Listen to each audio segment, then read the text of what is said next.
നിങ്ങളുടെ ഖൽബുകളിൽ നിന്ന് സങ്കടത്തിന്റെ കാർമേഘങ്ങളെ അഴിച്ചുമാറ്റാനും തട്ടിമാറ്റാനും എടുത്തു കളയാനും കഴിയുന്ന അല്ലദീ യക്ഷിഫുൽ ബൽവാ, പ്രയാസങ്ങൾക്ക് ആ പ്രയാസങ്ങളെ നീക്കിത്തരാൻ ഒരു മുഅ്മിനായ മനുഷ്യൻ പ്രതീക്ഷ വെക്കുന്നത് ഹുവല്ലാഹു,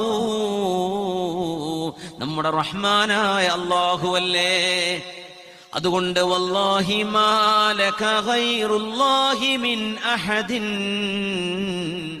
ഫഹസ്ബുകല്ലാഹു ഫീ കുല്ലിൻ ലകല്ലാഹു വല്ലാഹി മാ ലക ഗൈറുല്ലാഹി മിൻ അഹദിൻ. അതുകൊണ്ട് നിന്റെ തവക്കുൽ അല്ലാഹുവിലേക്കാവട്ടെ.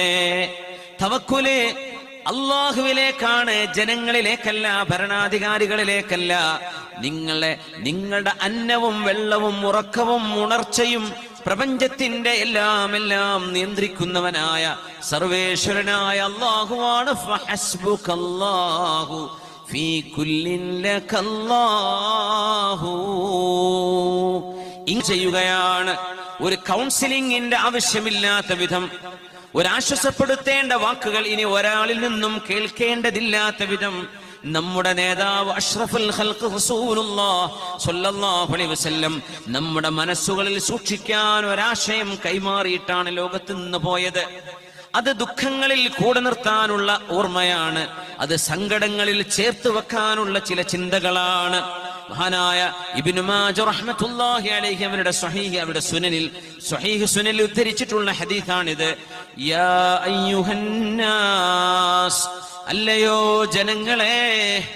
മുത്തുനബി തങ്ങൾ വിളിക്കുന്ന ആ വാക്ക് ഈമാനിന്റെ ഉമ്മത്തുൽ ഇജാബയാണ്. ഹബീബായ നബി തങ്ങൾക്ക് ഉത്തരം കൊടുത്ത മുഅ്മിനീങ്ങളെ, മുഅ്മിനാത്തുകളെ, അയ്യുമാ അഹദിൻ മിനന്നാസ് ഉസീബ ബിമുസീബത്തിൻ, നിങ്ങൾക്ക് എന്തെങ്കിലും ഒരു വിപത്ത് വന്നാൽ ആ വിപത്തൊരു പക്ഷേ ഒരു ആക്സിഡന്റ് വഴിയാവാം, നിങ്ങൾ വിചാരിക്കാത്ത വഴികളിലൂടെയാകാം. ഉണ്ടായിരുന്നത് നഷ്ടപ്പെടലായി മാറാം, കിട്ടിയിരുന്നത് കുറഞ്ഞു പോകലാകാം, അല്ലാഹു തുറന്നു വെച്ച വഴി നമുക്ക് മുമ്പിൽ അടഞ്ഞു പോകലാകാം. കൂട്ടുകാരിൽ നിന്ന്, നാട്ടുകാരിൽ നിന്ന് വേദനിപ്പിക്കുന്ന വാക്കുകൾ കേൾക്കുന്നതാകാം. നിങ്ങൾ ചെയ്തു പോയ നന്മകൾക്ക് ഒരു തിരിച്ച് നന്ദിക്ക് പകരം ചീത്ത പറച്ചിലുകളാകാം നിങ്ങൾ കേൾക്കുന്നത്. അതൊക്കെ വേദനകളാണ്. അയ്യുമാ അഹദിൻ മിനന്നാസി ഉസീബ ബിമുസീബത്തിൻ, നിങ്ങളുടെ വീടുകളിൽ മരണപ്പെടുന്നത് അടക്കമാകാം. ഏത് മുസീബത്ത് നിങ്ങൾക്ക് വന്നാലും ഫൽയഅതസ് ബിമുസീബതിഹി ബി അനിൽ മുസീബത്തില്ലതി തുസീബുഹു ബിഗൈരി. നിങ്ങളുടെ നബിയായ ഞാൻ, പുണ്യനബി പറയുകയാണ് സ്വല്ലല്ലാഹു അലൈഹി വസല്ലം, നിങ്ങളുടെ നബിയായ ഞാൻ, നിങ്ങളുടെ റസൂലായ ഞാൻ, നിങ്ങളുടെ ഖായിദാണ്. നിങ്ങൾക്ക് വേണ്ടി മഹ്ശറയിലേക്ക് ഞാൻ, മഹ്ശറയുടെ അരികത്തപ്പുറത്ത് ഹൗദുൽ കൗസറിന്റെ അരികത്ത് നിങ്ങളെ കാത്തിരിക്കാൻ ഞാൻ പോവുകയാണ്. അന ഫറതുകും ഇൻദൽ ഹൗദ്. ലോകത്തോട് യാത്ര പറയുമ്പോൾ അവിടെ നിന്ന് പറഞ്ഞ വാക്കാണിത്. ഞാൻ പോവുകയാണ് എന്ന് മാത്രമല്ല പറഞ്ഞത്, ഞാൻ പോവുകയാണ് എന്തിനെന്നറിയുമോ?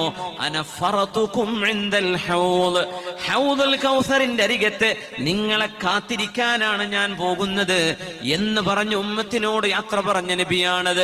അതുകൊണ്ട് നിങ്ങൾക്കൊരു പ്രയാസം വരുമ്പോൾ, എന്റെ മരണം കാരണം നിങ്ങൾക്കുണ്ടായ പ്രയാസം നിങ്ങൾ ഓർക്കണമേ. എന്റെ മരണം കാരണം നിങ്ങൾക്കുണ്ടാകുന്ന പ്രയാസത്തോളം അല്ലല്ലോ നിങ്ങളുടെ മക്കൾ മരിക്കുന്നതോ മാതാപിതാക്കൾ മരിച്ചു പോകുന്നതോ. എന്റെ മരണത്തോളമുള്ള മുസീബത്തല്ലല്ലോ നിങ്ങൾക്ക് ജോലി നഷ്ടപ്പെടുന്നതോ വരുമാനമില്ലാതെയാവുന്നതോ. എന്റെ മരണം കൊണ്ട് ഈ ഉമ്മത്തിനുണ്ടാകുന്ന നഷ്ടം പോലെയല്ലല്ലോ രോഗം കൊണ്ട് അല്ലാഹു നിങ്ങൾക്ക് നൽകുന്ന പരീക്ഷണം. എല്ലാ പരീക്ഷണങ്ങളും എന്റെ മരണം, എന്റെ വഫാത്ത് എന്ന് പറയുന്ന ആ ഒരു സംഭവത്തിനോട് തട്ടിച്ചു നോക്കുമ്പോൾ എത്ര നിസ്സാരമാണ്, എത്ര നിസ്സാരമാണ്. ഒരു ഹദീസിനെ നമ്മൾ ശരിക്കൊന്ന് മനസ്സിലാക്കണം. റബീഉൽ അവ്വലിലൊക്കെ നമ്മൾ സാധാരണ മനസ്സിലാക്കാറുള്ള ഹദീസാണ്, ലാ യുഅ്മിനു അഹദുകും ഹത്താ അകൂന അഹബ്ബ ഇലൈഹി മിൻ വാലിദിഹി വവലദിഹി വന്നാസി അജ്മഈൻ.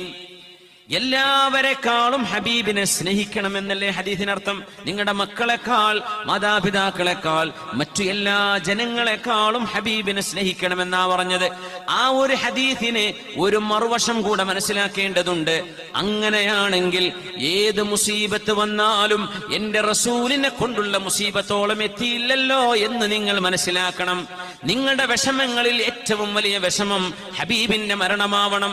നിങ്ങളുടെ സ്നേഹത്തിൽ ഏറ്റവും വലിയ സ്നേഹം ഹബീബിന് കൊടുക്കുന്ന സ്നേഹമാകണം. അതുകൊണ്ട് എന്ത് വിഷമം വന്നാലും എന്റെ ഹബീബിനോളമില്ലല്ലോ അത്. ഉളിമത്തിൽ മദീന ഹീന തൂഫിയ റസൂലുള്ളാഹി സ്വല്ലല്ലാഹു അലൈഹി വസല്ലം.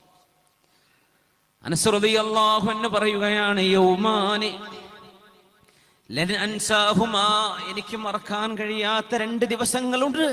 ഒന്ന്, യൗമുൻ ദഖലൻ നബി സ്വല്ലല്ലാഹു അലൈഹി വസല്ലം അൽ മദീന, ഹിജ്റ കഴിഞ്ഞ നബി തങ്ങൾ മദീനയിലേക്ക് വന്ന ദിവസമാണ് ഒന്ന്. രണ്ടാമത്തേത് വയൗമ തുവഫിയ ഫീഹി റസൂലുള്ളാഹി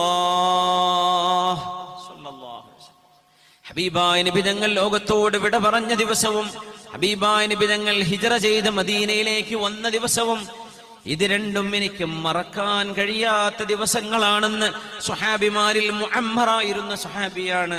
ഒരുപാട് കാലം 90 വയസ്സ് വരെ ജീവിച്ച സ്വഹാബിയാണ് മഹാനായ അനസ് ഇബ്നു മാലിക് റളിയല്ലാഹു അൻഹു.